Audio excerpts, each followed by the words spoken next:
So back when we were talking about just regular trees, one thing we showed about it was that there's a relationship between the number of vertices and the number of sides.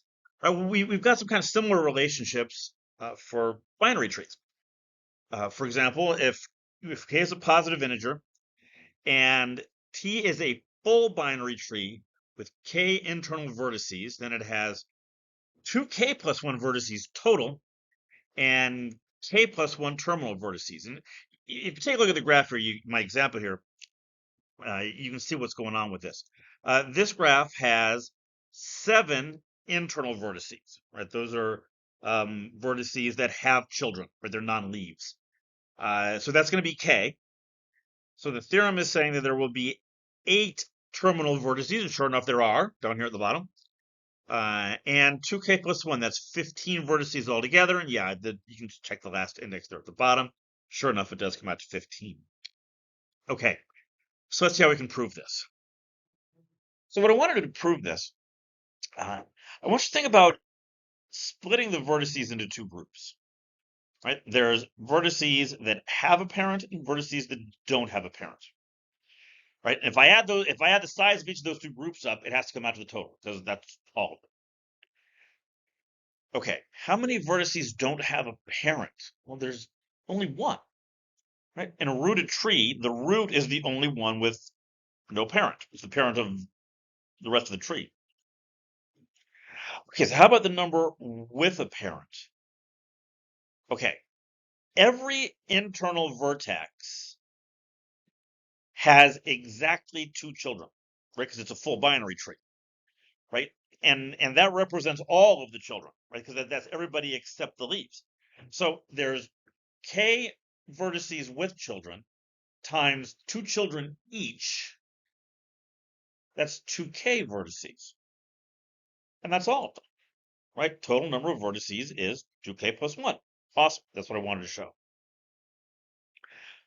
for the first part. Now, how about the terminal vertices? Well, look, I'm going to split the vertices up again, right? Internal vertices versus terminal vertices. Okay, there's k internal vertices. The theorem said so, right? That was one of our starting points. I know the total number of vertices. I just calculated it. It's 2k plus 1. All right, so bring down the number of terminal vertices.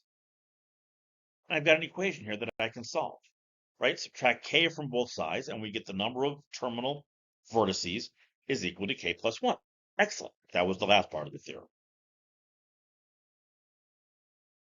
So I have a relationship here, a theorem that gives a relationship between the height of a binary tree and its number of terminal vertices. And it may seem a little odd at first, but as theorems go, this is one of the most important ones we're going to talk about from a computer science perspective.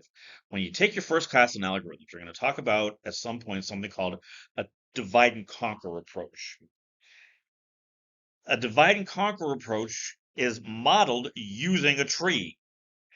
And you're really going to want to know the relationship between the height and the number of terminal vertices, because that's going to be important to talk about the algorithm's efficiency, how fast it runs.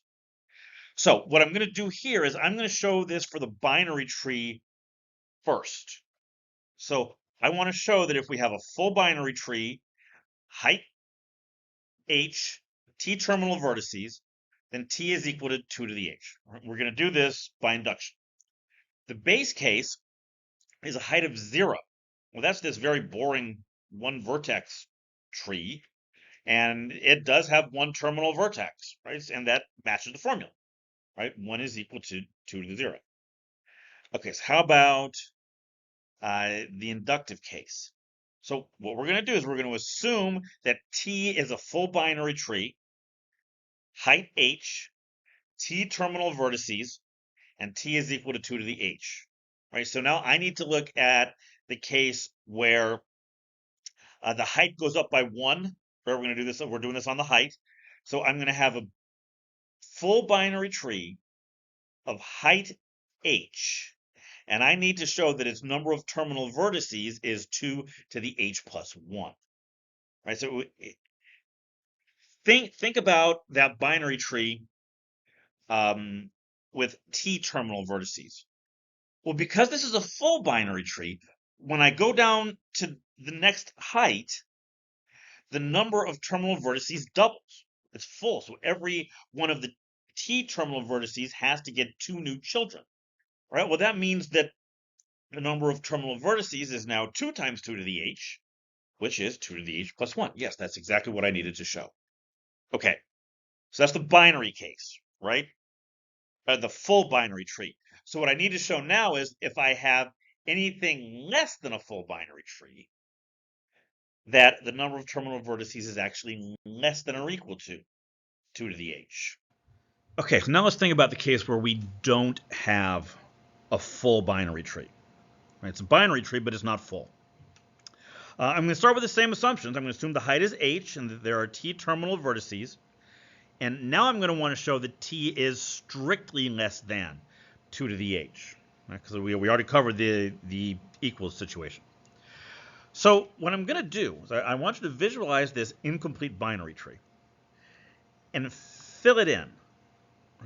Add as many edges to the vertices whose height was not putting it at the bottom to fill it in. And I had to add at least one, right? Because if I didn't have to add any, then it would already have been full. So I had to add at least one vertex here. Okay, so I know a couple things, right? I'm going to let T sub f be the number of vertices in the filled-in tree.